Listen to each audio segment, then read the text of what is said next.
আরজিকর কাণ্ডে এবার প্রতিবাদীদের উদ্দেশ্যে প্রশ্ন তুললেন অভিনেতা তৃণমূল বিধায়ক কাঞ্চন মল্লিক। যে সরকারি কর্মীরা কর্মবিরতি করছেন তারা বেতন নেবেন তো? সরকার পুজোর বোনাস দিলে নেবেন তো? একাধিক প্রশ্ন তুলেছেন তৃণমূল বিধায়ক কাঞ্চন মল্লিক। অনেকেই শুনছি সরকারি দুর্গাপুজোর অনুদান নেবেন না বলেছেন। সেটা তাদের ব্যক্তিগত মতামত, ব্যক্তিগত সিদ্ধান্ত। ভালো, তা যারা কর্মবিরতি করছেন শাসক দলের বিরুদ্ধে বা বলছেন, তারা সরকারি বেতনটা নিচ্ছেন তো না নিচ্ছেন না? মানে আমার প্রশ্ন, বোনাস টোনাস যে হয় তো সরকারি, সেটা নেবেন তো না নেবেন না? মানে মানে আমি এমনি প্রশ্ন। আচ্ছা ধরুন যারা বলছেন এই আমাদের ফেডারেল এদিক চারিদিক থেকে, তারা যারা সরকারি কোনো পুরস্কার বা ইত্যাদি নিয়েছিলেন তারা ফেরত দেবেন, বলুন ফেরত দিয়ে দিচ্ছে। কাঞ্চন মল্লিককে তীব্র আক্রমণ করেছেন তারই সহকর্মী সুদীপ্তা চক্রবর্তী।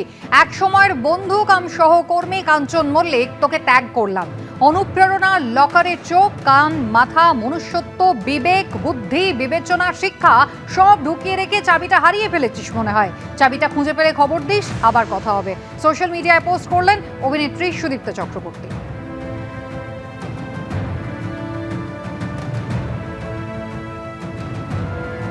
কাঞ্চন মল্লিক ঠিক কি মন্তব্য করেছিলেন আরো একবার শুনুন।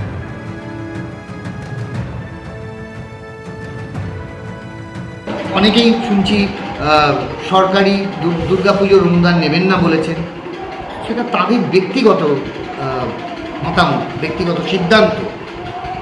ভালো, তা যারা কর্মবিরতি করছেন শাসক দলের বিরুদ্ধে বা বলছেন, তারা সরকারি বেতনটা নিচ্ছেন তো না নিচ্ছেন না? মানে আমার প্রশ্ন, বোনাস টোনাস যে হয় তো সরকারি, সেটা নেবেন তো না নেবেন না? মানে মানে আমি এমনি প্রশ্ন।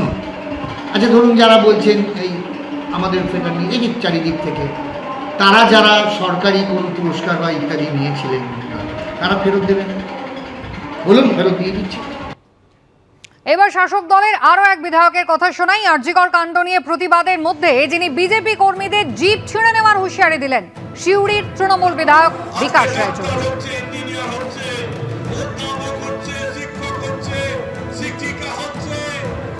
আমাদের যারা তিলোত্তমার বিচার চাইছেন তারা পূর্ণ করবেন না, শুধু বলছেন বিচার চাই বিচার চাই বিচার চাই।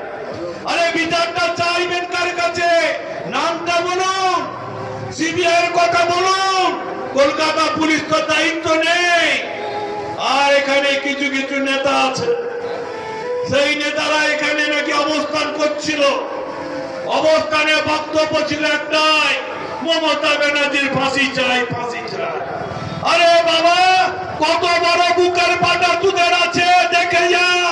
মমতা ব্যানার্জির মহিলা বাহিনী আজকে প্রমাণ করে দিয়েছে মমতা ব্যানার্জিকে ফাঁসি দেওয়া অত সহজ নয়। মমতা ব্যানার্জির বিরুদ্ধে কোনো কথা বললে মহিলা বাহিনী জিপটা ছিঁড়ে নেবে, সেই ক্ষমতা মহিলা বাহিনীর আছে।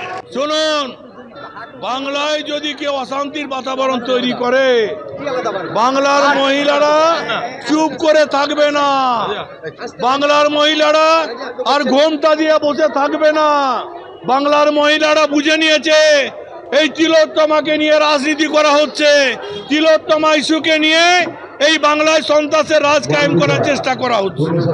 এবার পুরুলিয়ার সরকারি হাসপাতালে শ্লীলতাহানির অভিযোগ। মহিলা অস্থায়ী কর্মীকে শ্লীলতাহানির অভিযোগ উঠল। অভিযুক্ত হাসপাতালেরই একজন অস্থায়ী কর্মী। অভিযোগ অস্বীকার করেছেন তিনি। পুরুলিয়ার মফস্বল থানায় লিখিত অভিযোগ দায়ের হয়েছে। অভিযুক্ত অস্থায়ী কর্মীকে গ্রেফতার করেছে পুরুলিয়ার মফস্বল থানার পুলিশ। আজ অভিযুক্তকে পুরুলিয়া জেলা আদালতে তোলা হবে।